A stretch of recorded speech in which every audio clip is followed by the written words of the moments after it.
So I thought I'd show you putting, I'm going to put these, they call them freeze plugs, but they go in these openings here that go into the chamber of where the coolant runs. And so I'm going to put these are made out of brass. You can get brass or nickel ones. In fact, I've even seen where they're the exact size of a buffalo nickel, and a lot of people have used buffalo nickels in these things. But I bought these brass plugs. They're cheap, and so what I always do, I use this stuff here. It's called the Right Stuff 1 minute. Now, a lot of people say they don't like the 1 minute. They want to get there's another one, Ultra Black, I think it's called. It's the same stuff. It's just this does not really. It is not set up in 1 minute. It says 1 minute, but you got you got a half an hour or so. It's not 1 minute. And I like this stuff. I've used it on all the gaskets. It doesn't leak. And, you know, it's by Permatex. I just love it. So I use this on anything I need to seal. And that's what I'm going to use it on here today. So I'm just going to squirt a little bit of this where this sits, just so it won't hopefully keep it from leaking. Oh.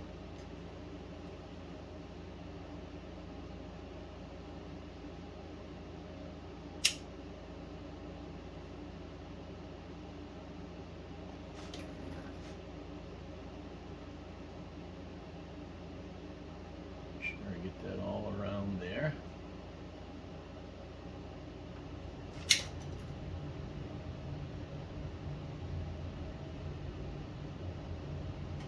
Now, start this in. What you do, you put the concave side in and the convex side out. And what we're going to do is, after I get that in there, I'm going to peen on the end of this a little bit and swish that out into the opening. It's like a counterboard that this sits in. And so tap that in there. Now that's in there and bottomed out.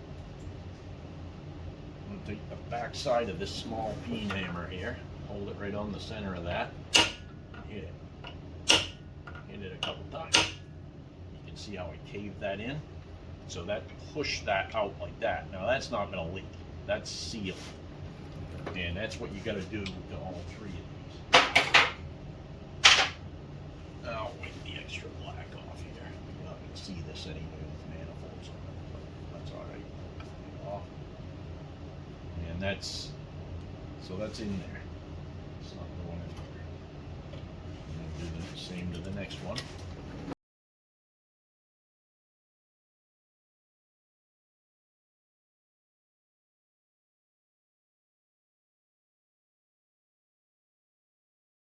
And that does it.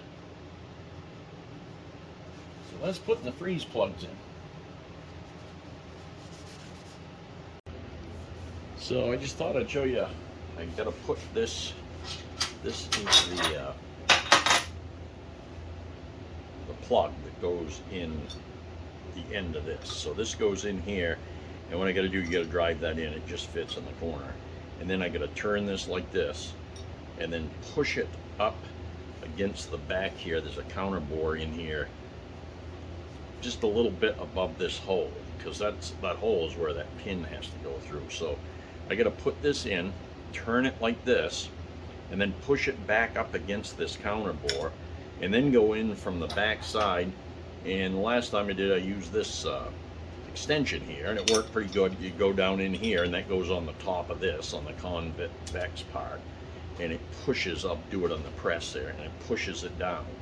And then I try the pin in here, because I got to be able to get that pin through there to make sure that pin will clear. See, this pin has to be able to go through this hole like that.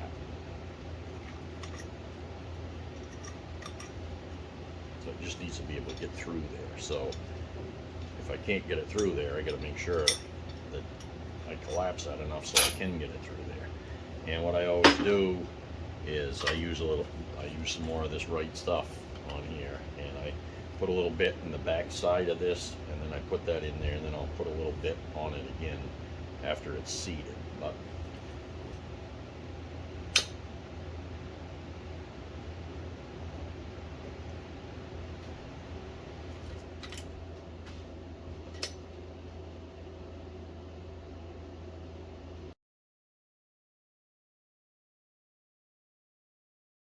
you have to put that in there. Get rid of that. Drive this down into here.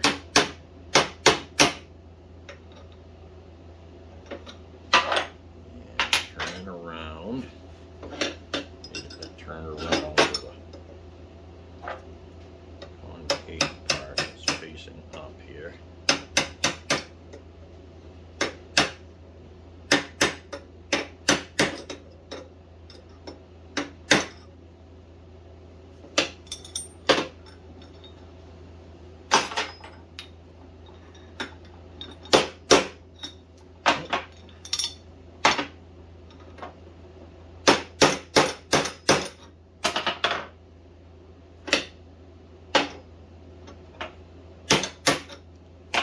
Go.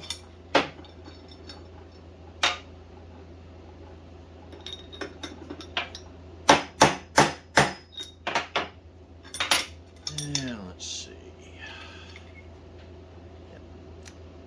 And I think I'm going to go over to the press here and give it a little pressing. I think it's about as far as I can drive it in. And we'll put this in here.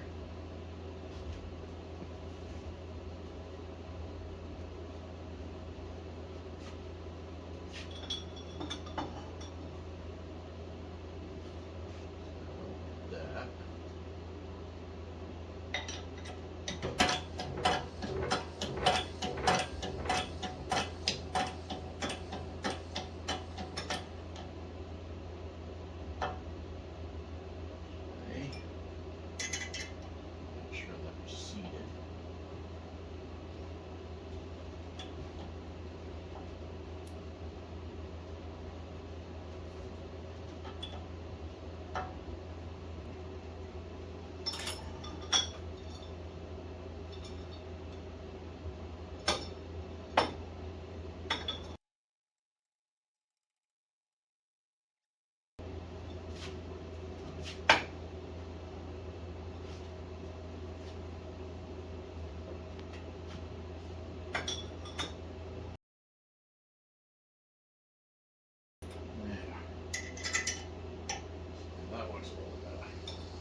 Go a little more. This edge here and quite down.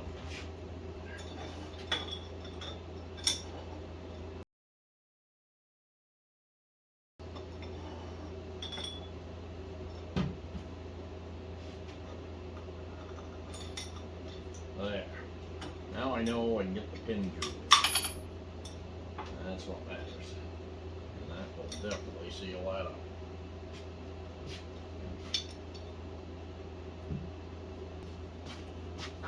Probably see the end of the plug in there on the bottom there, so that's going to seal the oil from going out of the transmission into the drive shaft, into the universal joint down the drive shaft, so that'll keep that in there. And that's it for doing that. So I'm going to assemble this driving plate here and spring in it, press that and get this pin in. So what I did is turn this hole in here, and the hole in this is right here. You gotta put this on the fingers, because that's what pushes the fingers was in the car.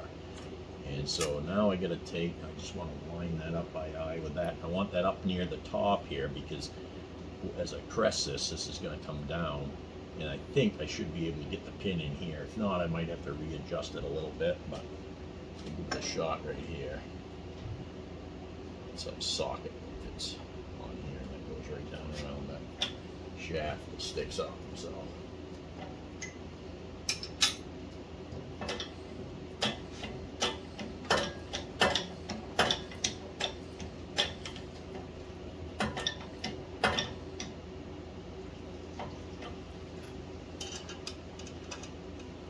there's the hole.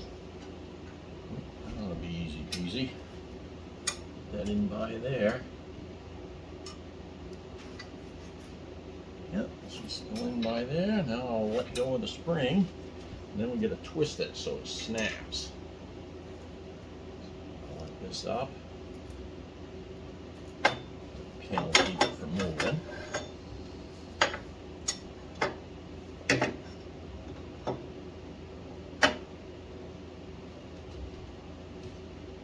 Take a look in here. Let me bring this back down here. If you take a look in here, you can see right down there. So there's the pin there, so I gotta turn this like this, and that'll snap into there, and there's one on the opposite side too. And so that'll lock that in, that'll lock that pin in. So I don't know if I can do that by hand here or not. Probably not. Yeah, I gotta get get a wrench, pipe wrench. Set that there.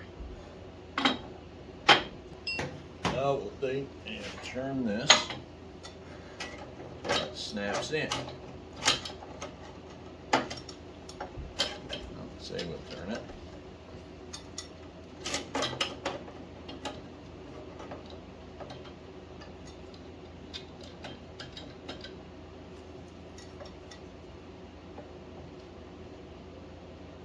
There, snapped in. Now that's in that groove, that can't turn out of there. And there's the assembled driving plate.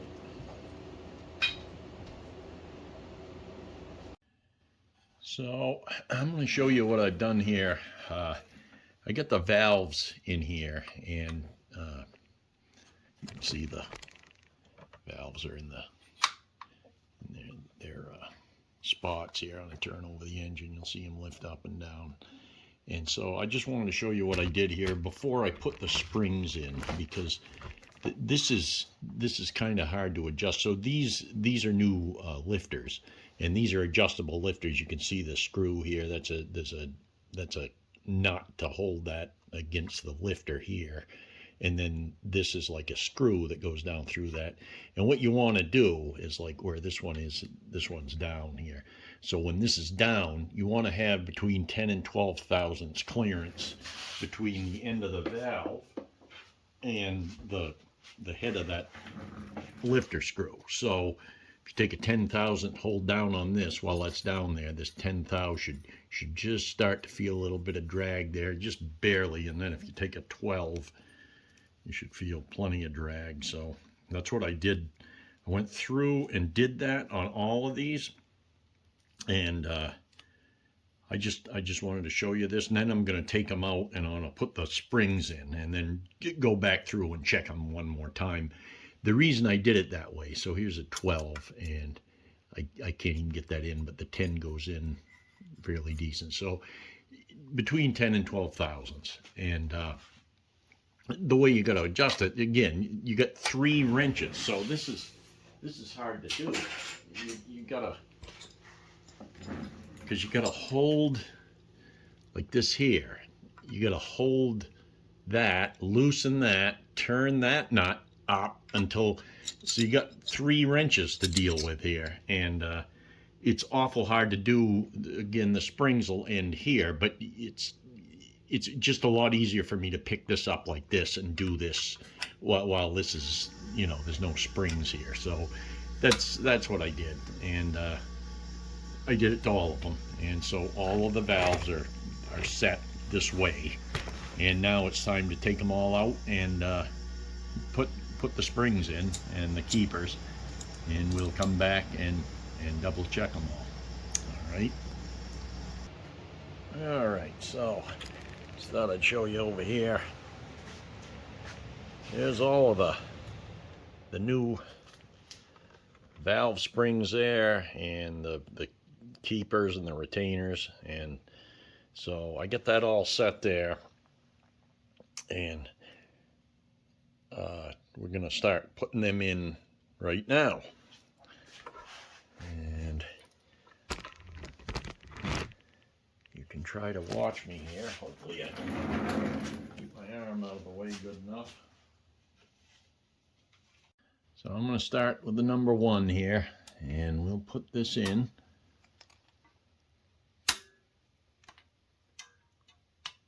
Get that up over that lifter. And we'll get all of them in first, and then we got to get the valve spring compressor.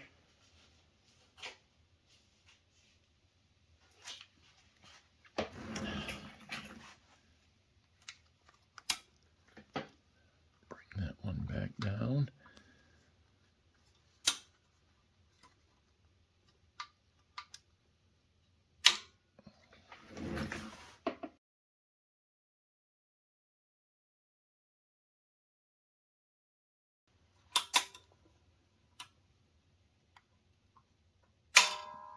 There, now we'll drop the valves all in. I got them numbered on the end here, so here's 1.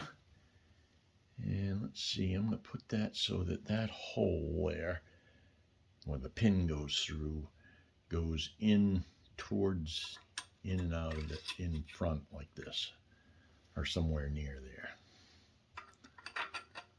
And we'll drop them all into the top of the engine block here. Put you up there so you can see.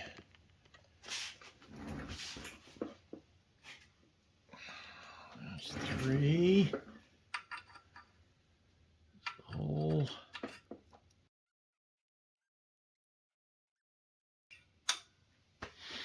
There. So let's see, remember this valve tool here. So that works off a stud here. We'll start with this one here. Number 1. Make sure that, yeah, that's, so number 1's all the way down.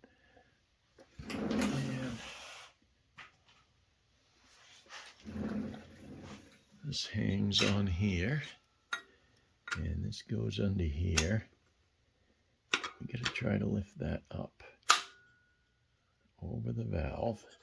And it's gonna be probably hard for you to see this, but I gotta get that pin in the hole in the valve.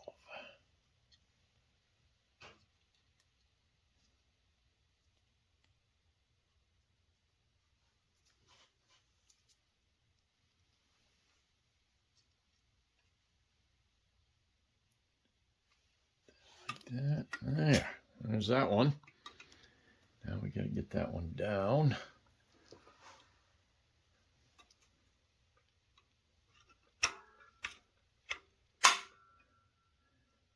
And we will take another pin. You probably can't see the pin, but it's this little damn pin here that goes in the hole in that valve. You might be able to see the, you can kind of see the little hole right in the back of that there. So I got to lift this all the way up over that hole and then get that in to the valve. So that's what I gotta do to all of these valves.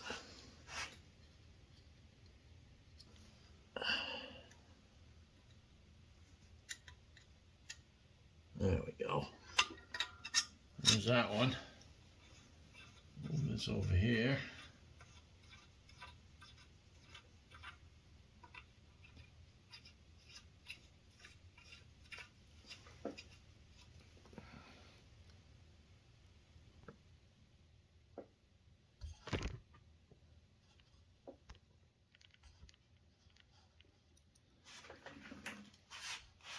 So I'm going to take and continue that and get all of them done. And after I get that back done, I'll be back and go through and double check the clearance on them. There, I got the springs all on, the keepers, and I started checking. I get these first 4 all checked. I had to adjust a couple there, so I'm on to number 5 here, and I've got the 10 and the 12 thousandths feeler gauges here, and so the 10 goes real easy. The 12 goes too easy for me, so I'm gonna jack that one up a little bit, and it's quite tricky doing this. So what I have to do is turn the engine over until it lifts that valve right there, and you can see that the lifter comes up a little bit there. Now I can grab a hold of that lifter. It's got 2 flats on it, and this wrench here grabs a hold of that. Then I got to loosen up the nut that holds it from loosening and tightening, and then adjust the top one. This is what I mean. This is quite, so it's not much, but we got to put that there, and then I'll retighten this and bring that back down so that that's off the cam. I'll try the 10 again. So the 10 goes, I can feel a little bit. Now the 12, no, I got a little more to go. So we will take and, whoops. Lift that up. I want to go a little bit more. Didn't quite get it. It's a lot of back and forth with this. Okay, so I'll loosen that. Then I'll take this top one, and I'm going to take and loosen that out a little bit, and then tighten the nut. And we get that tight on the keeper there, and bring that back down, and try these again. There's a 10. 10 goes, and the 12 doesn't. So we're good on that one. And we'll move over to the next one. Make sure that's off the cam. Yep. Try this. So that's 10, that goes. And the 12, it's got resistance, so that's pretty good. That's 12. And I think I might take it up a little bit.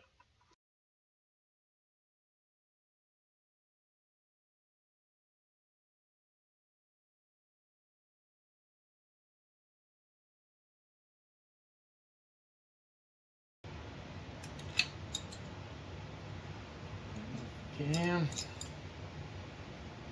check that.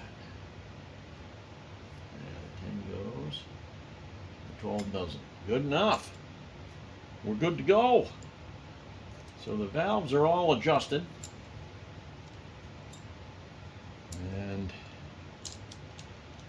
let's see what's next here.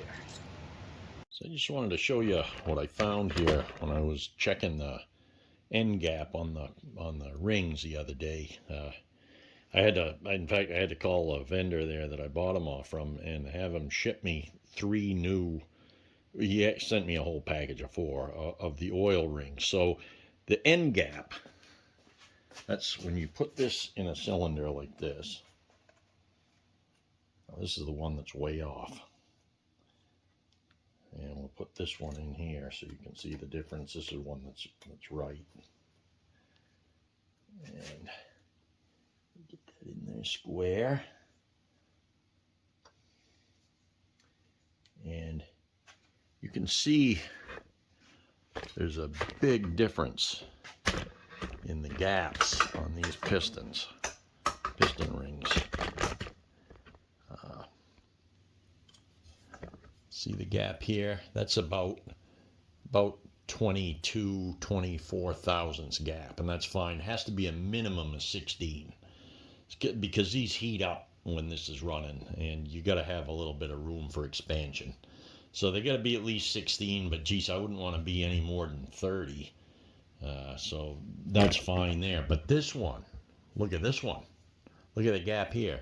If I measure that, it's 140 thousandths. Now that's no good. Now somebody, whoever, I don't know if it was Hastings, which is a manufacturer of these, got them in the wrong bag, or I suspect somebody at the vendors may have put, I don't know if they took some out of this and then put some other ones in, but there were 3 of the 4 oil rings were bad in that set. So, and they were all the same. And if you do the math, it's like these rings were really meant for 20 thou oversized pistons, not 60, because that will make up that difference doing the math with pi. You know, you get pi times the diameter is the circumference. You do that, and you'll find that this here, it comes out just about to 120. So that's probably what it is. And but I'm glad I checked them, because if I'd have just put them on there, I'd have never seen that. When you compress that on the piston and then put them in, you just don't see that. So that's always a good thing to know. And all of the compression rings, the ones that go on the top of the pistons, were fine. They were all anywhere between 18 and 22 thousand. So they were all fine. And it was just the 3 of the oil rings. So I'm glad to get that taken care of. But I just wanted you to see that, so you know why you check them gaps on all of the rings before you put them on the piston and then put the piston in. Otherwise, you wind up with an oil blower here.